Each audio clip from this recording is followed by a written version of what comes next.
V biznisu nemají kyberútoky díky nám šanci. Chraňte svá zařízení, ať jste kdekoliv. Hackery odpálkujeme společně. Vodafone Business. Dobrý den, sledujete podcast Na vlně podnikání, který pro vás připravuje redakce týdeníku Ekonom.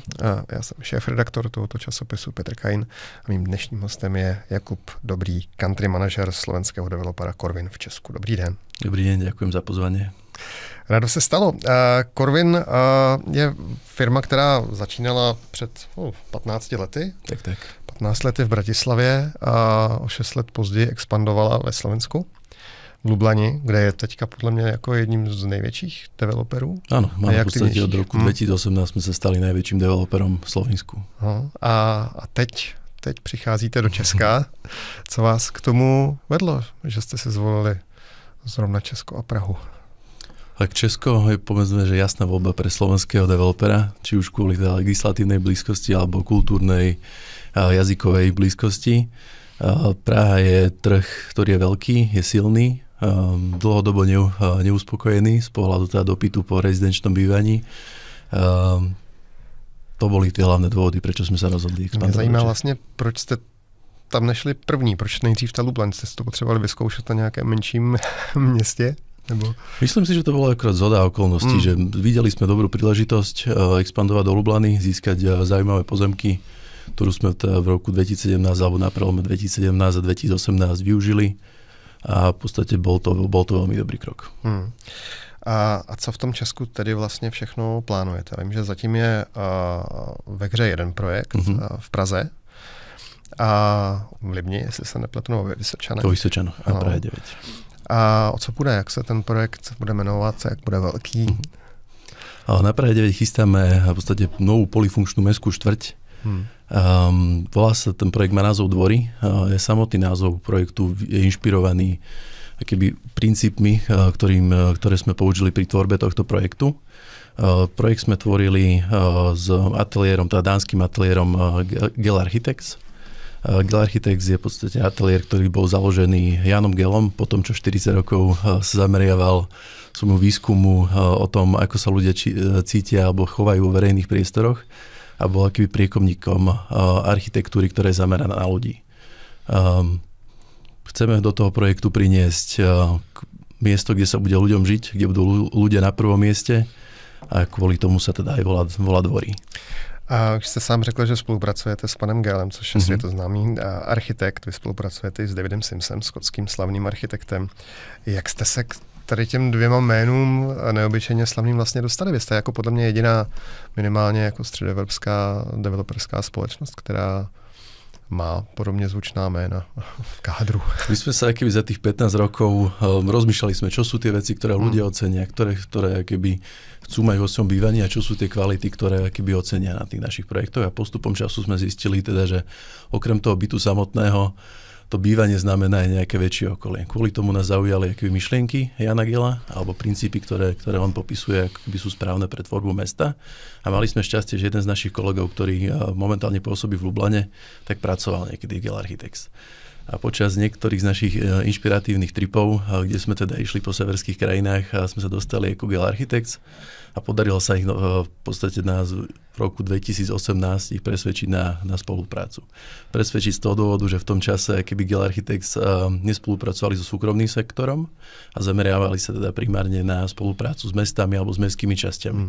Kvôli tomu, že riešili väčšinou problémy miest vo veľkej mierke. Napríklad na konkrétnom príklade mesta Melbourne, kde riešili to, že ich akoby biznisové centrum sa v noci vyľudňovalo a tým pádom tam vznikali nejaké mestské problémy a oni im pomáhali tento problém vyriešiť. V podstate Gel Architects pôsobili v stovkách miest po celom svete, kde pomáhali riešiť tieto problémy, ktoré si najskôr testovali teda v Kodani s tým, že tam v podstate tieto princípy alebo princípy Jana Gela sú už používané viac ako 50 rokov. A vďaka ich výsledkom a teda pozitívnym výsledkom týchto spolupráce s mestami sa Jan Gel samotný stal aj akýby čestným občanom viacerých týchto miest. Ono by se o tom dalo povídat určitě jako hodiny, jo, ale kdybyste dokázal, a je to těžký, uznávám, nějak shrnout ty principy Jana Gela, jak by mělo fungovat město tak, aby bylo pro lidi útulné a sloužilo jim. Veľmi dlho by sa o tom dalo hovoriť, ale pokúsim sa teda zjednodušiť, že mesta sú stvorené na ľudí s tým, že keby začína sa tvoriť to mesto od teda mierky toho samotného človeka. Jedná sa o mierku samotných budov, šírky ulic, množstva zelene, množstva občianskej bavenosti. A tieto princípy Jana Gela sú v podstate v Prahe veľmi dobre viditeľné, alebo nie sú to v podstate nejaké inovatívne princípy, ale tie princípy sú založené na základe pozorovania miest, a fungovania tých miest na základe stáročí. Čiže napríklad na konkrétnom príklade Prahy sú to štvrte ako Vinohrady, Dejvica, to je v podstate tie najobľúbenejšie mestské štvrte, kde je nejaká bloková urbanistická štruktúra, architektúra je v podstate na veľmi vysokej úrovni, zároveň jednotlivé domy vyzerajú trochu inak, čiže vidíte tam aj množstvo detailov, ktoré vás zároveň spomalujú a viete ich odnímať teda najmä z toho, že po týchto mestských štvrtiach kráčate peši. Je to aj množstvo občianskej bavenosti, že všetko, čo potrebujete k svojmu základnému životu, máte v krátkom alebo v úzkom okolí, okolo svojho bytu alebo domu. Je to výška tých jednotlivých budov, že sa tam necítite nejaký stratený alebo utláčaný. Všetci dobre vieme, že sa určite cítime lepšie v starej Prahe, Viedni alebo Kodani ako napríklad niekde v Dubaji alebo v modernistickom sídlisku zo 60. rokov. Že to sú asi nějaké také ty základné princípy. Jste se dotkl hrozně zajímavého bodu a to je ta bloková zástavba, protože jako do 30. let minulého století panovala prostě všeobecná představa, že ideální pro fungování města je právě ta bloková zástavba, pak přišel Le Corbusier a jeho myšlenky. Máte pocit, že ta města, která ten svůj urbanismus jako neměnila podle těch modernistických plánů a nestavila ta monotematická sídliště, fungují líp teďka, než já nevím, města, kde máte opravdu většinu nebo podstatnou část obyvatel tak ide o to, čím sa tá úspešnosť toho mesta keby porovnáva. Ak ide o kvalitu života, tak si myslím, že je to pomerne jednoznačné a je to vidieť v podstate aj na fungovaní tých jednotlivých miest alebo fungovaní jednotlivých sídlisk. Opäť, keď to stiahnem na príklad Prahy, kdokoľvek, kto príde do Prahy a ide práve či do Dejvíc alebo do Holešovic, tak ocení tie kvality tej jednoduchosti života, ktorá je tam akoby vidieť. A dobre sa tam cíti, chce tam žiť, chce tam fungovať a to sa akoby v tom prenáša aj do cien tých bytov, ktoré tam sú a niektoré tie byty sú tam v niektorých rodinách celé generácie len kvôli tomu, že ich akoby nechcú pustiť. Čiže myslím si, že ak to meriame spokojnosťou života, tak určite áno. A jak ty gélovské principy bude akcentovat ten váš projekt v Česku, Dvory? Snažili sme sa akoby inšpirovať, povedzme, že aj tou starou Prahou, ale preniesť ju samozrejme do moderného šatu. Aj z toho dôvodu, že keď stavali Vinohrady, tak až tak nemuseli ľudia riešiť parkovanie alebo podobné veci. Budú v podstate, alebo sú gélovské princípy umiestnené do viacerých vrstiev toho návrhu. My radi hovoríme, že v podstate naše projekty sú projekty s premysleným dizajnom a nehovoríme iba o samotnom vizuáli tých budov alebo projektov, ale hovoríme o tom, že v podstate urbanizmus, architektúra, flat mix, byty samotné, technológie tých budov, zeleň, množstvo občianskej bavenosti, všetko spolu hrá na to, aby z toho vzniklo v podstate kvalitné miesto na život, kde ľudia budú chcieť zostarnúť a bude to teda samozrejme aj veľmi dobrá investícia pre ľudí. A v jakém stavu ten projekt vlastně je, kdyby měl být hotový a jestli můžete třeba prozradit, kolik by tam mělo stát bytů? Projekt je rozdelený do niekoľkých fáz. Celkovo nejaké dokončenie toho projektu bude trvať asi až okolo 10 rokov. To samozrejme sa to uvidí podľa toho, ako sa bude vyvíjať situácia na trhu. Prvú fázu by sme chceli spustiť do predaja do konca tohto roka a prvá fáza obsahuje okolo niečo cez 200 bytov.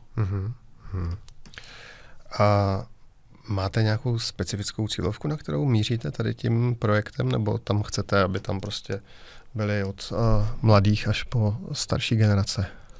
Myslíme si, že robíme projekt pre každého.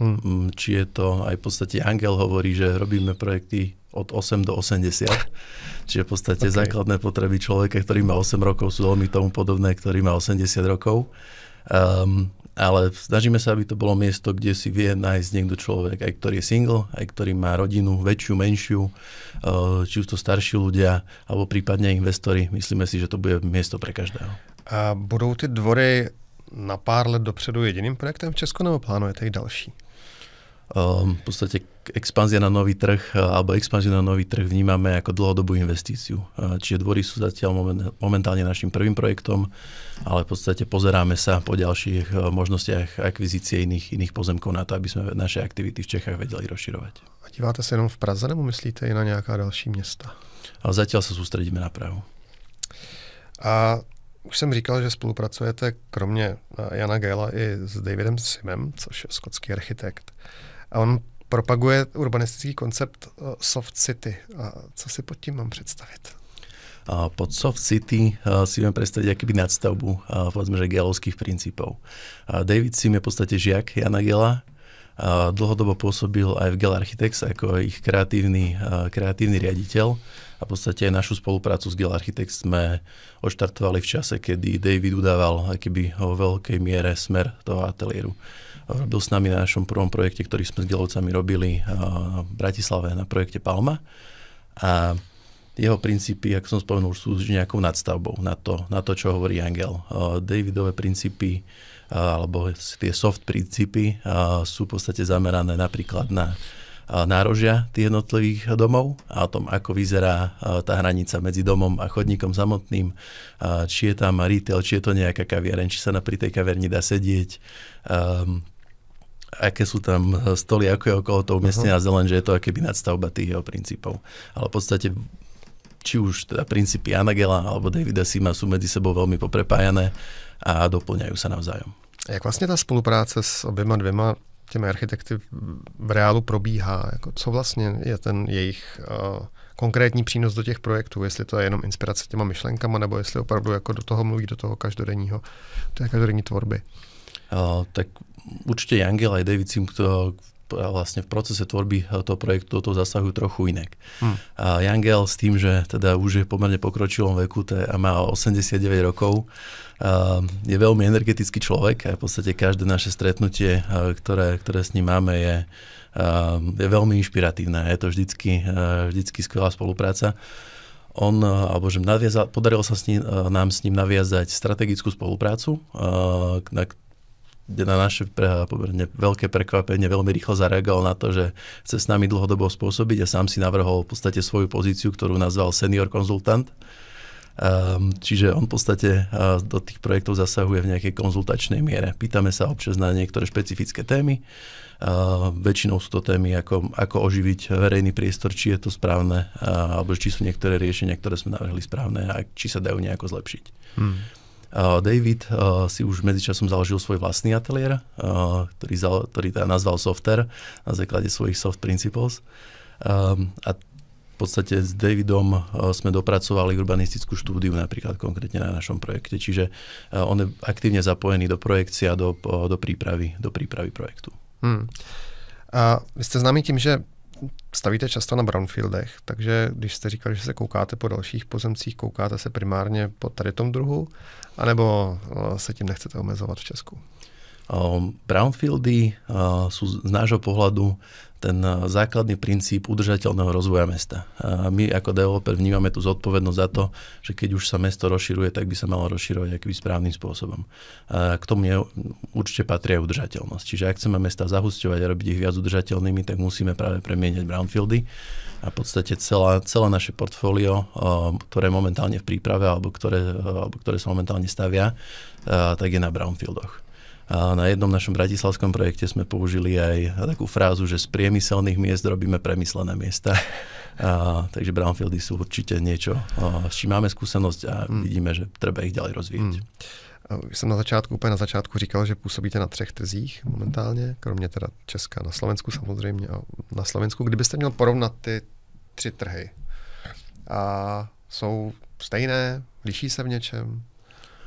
Sú podobné v tých veciach, že v podstate ľudia majú veľmi podobné potreby vo všetkých troch krajinách.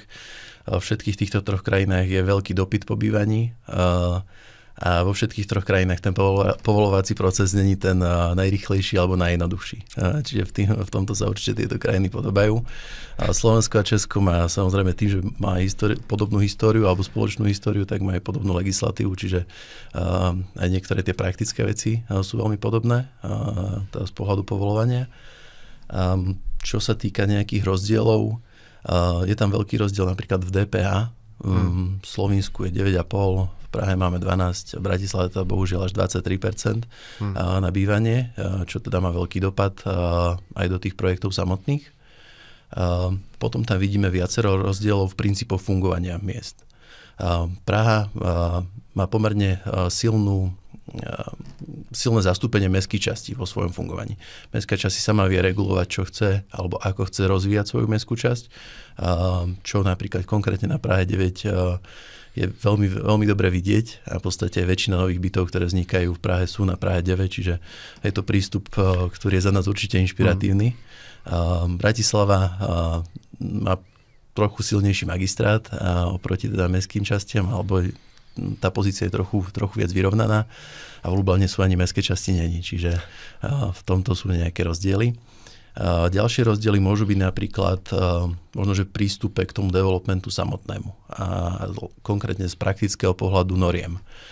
Praha má veľkú výhodu vo svojich mestských stavebných predpisoch, predošlo v minulosti teda pražských stavebných predpisoch, ktorými dúfame, že sa bude inšpirovať aj Bratislava, aj Lublana, lebo je jednoznačné to, že v hlavnom meste by sa malo stavať podľa trochu iných princípov ako v menších mestách. Bratislava sa od Prahy tiež mnoho inšpiruje, či už je to teda Metropolitný inštitút Bratislavy, ktorý sa inšpiroval pražskými prom, alebo v poslednom čase vznikol v Bratislave aj projekt, ktorý sa volá Tuba, čo je v podstate inšpirované pražským kempom. Čiže tých inšpirácií je tam veľa. V čom sa vieme možno, že inšpirovať z Lublany, tak je to akéby celkovo slovinský prístup k udržateľnosti a k tomu, ako si oni chránia svoje národné parky, kultúrne pamiatky a podobne. Čiže v Lublane je veľmi cítiť akéby dôraz na udržateľnosť. V podstate už od nejakých 60. rokov sa zameriavajú na cyklodopravu a na jej rozširovanie, čiže možno, že taká zaujímavá zvláštnosť Lublany je v tom, že ku každému bytu musia byť 2 parkovacie miesta vnútorné pre bicykle. Plus ďalšie parkovacie miesta na návštevy, ktorí chodia na bicyklách. Čiže v tomto je napríklad jeden rozdiel. To je super, to jsem nevěděl. A když zmíníte tu udržitelnost, tak vy deklarujete, že chcete být lídrem v udržitelných nemovitostech. Jak se to třeba bude projevovat v těch dvorech v tom novém projektu? Prejavuje sa to opäť vo viacerých vrstvách. Jedna z nich je samozrejme nejaká energetická certifikácia tých budov samotných, čiže tam mierime samozrejme napríklad na PEMP-A. A čo sa týka ostatných vrstiev, je to samozrejme množstvo zelene, ktoré sa tam snažíme priniesť, a teda odstránenie tepelného ostrova ako brownfieldu. Potom je to samozrejme tá premena samotného brownfieldu, sú to rôzne vodozádržné opatrenia, zelené strechy, ktoré teda majú veľmi pozitívny dopad na celé svoje okolie a samotné aj zelené vnútrobloky, ktoré budú v tých jednotlivých fázach v domoch. A já jsem se ptal před chvilkou, jestli ty dvory a obecně jak si vaše developerské projekty jsou určeny pro všechny generace. Jste říkal, že ano. A já se vlastně chci zeptat na jednu specifickou věc, protože populace v Evropě obecně stárne a Česko není výjimkou. V Česku bude, jestli se nestane nějaký zázrak, tak v roce 2050 třetina lidí starších 65 let. A zvažují už architekti a developeři ten aspekt, že za čtvrtstoletí to bude prostě třetina lidí starších 65 let a budou mít prostě určitě specifické potřeby, co se týká bydlení, nebo to je prostě tak daleko, že ještě tak tady tím způsobem nemyslíte? Určite si myslím, že každý jeden developer rieši túto situáciu a ono sa to nemusí prejaviť iba možno, že v tom, že tá populácia starne, ale aj veľa ľudí žije akýby samých v bytoch, čiže množstvo akýby jednoosobových domácností rastie, čo má aj nejakú súvislosť samozrejme s tým, že tá populácia starne. A čo sa týka toho samotnému prispôsobeniu, tak ako som už spomínal, že človek, ktorý má 8 rokov a 80 rokov, potrebuje tie isté, alebo že je obmedzený tými istými záležitosťami. Čiže všetci sa snažíme robiť projekty, ktoré ktoré určite sú bezbariérové, kde človek sa nemusí báť o tom, že ho náhodou zrazí auto. Teda my konkrétne hlavne sa o to snažíme tým, že hovoríme, že človek je na prvom mieste. Tým pádom aj pohyb po našich projektoch je prispôsobený primárne ľuďom, alebo dávame ten pohyb človeka, alebo peší pohyb človeka na prvé miesto, čo znamená, alebo sa do toho projektu premietlo tým spôsobom, že máme ukludnené komunikácie, máme vnútrobloky, kde sa človek nemusí bať vypustiť svoje deti, kde môže sedieť vo svojom vlastnom kúsku zelene, môže tam spoznať suseda a podobně. A občas se říká, že města projektují vlastně až na výjimky muži. A to samozřejmě způsobuje, že myslí primárně na muže a ženy, které jako častěji chodí třeba pěšky po městě, tak jsou přehlížené. Máte nebo berete v potaz tady ten aspekt? Snažíte se jako myslet i na tu krásnější polovinu populace, když projektujete? Veríme, že na nich myslíme. V podstate, či už keby interný tým alebo aj externý tým je cca z polovice zložený keby zo žien, čiže veríme, že to, že sú v procese tvorby našich projektov, tak sa prejavuje do toho, že sa na ne myslí. Já už jsem to na to trošku ptal, ale stejně ještě to možná rozveďte. Jaké máte plány a cíle v Česku? Je třeba Česko tím hlavním trhem, na kterém chcete v těch budoucích letech a možná dekádách působit? Je to určite trh, kde sa chceme aktívne rozširovať. Vidíme ten dopyt, ktorý tu je po kvalitnom bývaní. Myslíme si, že aj práve našim projektom Dvory sa tu vieme zapísať veľmi dobre a ukázať, čo vieme urobiť pre tvorbu mesta a čo vieme urobiť pre našich klientov samotných. Čiže určite sa tu chceme rozširovať, určite tu vidíme dlhodobý potenciál rozširovať svoje aktivity a myslíme si, že aj ten náš produkt bude ocenený klientami v Prahe. A ještě, když jsem se ptal na ta srovnání těch 3 trhů, tak mě napadl jeden aspekt. A to je, ono je to asi všude, ale v Česku je to prostě výjimečně rozšířené a to je NIMBY, prostě not in my backyard. Tady prostě se setkáváte s obrovským odporem lidí, když máte třeba i na sídlišti postavit jakoukoliv nový projekt. Jak tohleto vnímáte vy na těch 3 trzích, kde působíte? Je třeba Česko podle vás jako výjimečné, nebo tady ten přístup je všude? V podstate tento prístup sa dá povedať, že je všade, ale vždycky na to nejako inak reaguje samotná, povedzme, že mestská časť alebo mesto. A vždycky to závisí samozrejme od projektu do projektu. Že? Možno, že uvediem konkrétny jeden príklad z Bratislavy. Máme tam náš momentálne najväčší slovenský projekt, ktorý sa volá Palma. Je to premena bývalej továrne Palma teda na rastlinný olej. Je to v podstate brownfield, ktorý má 6 hektárov, v ktorom sa nič posledných 20 rokov nestalo. Predtým, ako sa v ňom dlho nič nedialo, tak 50 rokov v ňom bola aktívna výroba, čiže nie ako tým ľuďom okolo až tak nepomáhal.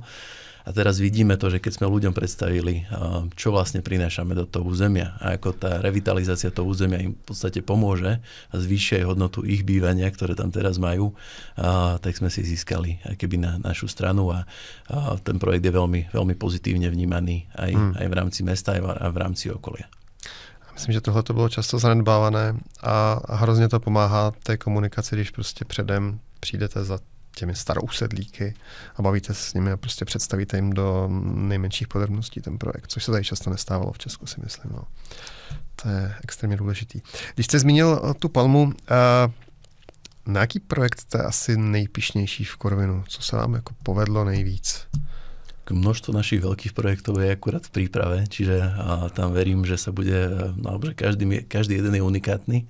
A aj za tých 15 rokov všetky naše skúsenosti, ktoré sme získali, sa snažíme akýby na ďalšom projekte trošku vylepšiť. Každý je trošku iný, každý sa v niečom zlepšuje oproti tomu predošlom, čiže je sa určite na čo tešiť, ale z tých, ktoré sú aktuálne zrealizované, tak sme veľmi hrdí v podstate na náš projekt, ktorý sa nazýva Blumenthal. Je to projekt, ktorý je v Bratislavskom Starom meste, je to opäť premena brownfieldu a je to projekt, ktorý nás, dá sa povedať, že tak trošku dostal na svetlo sveta.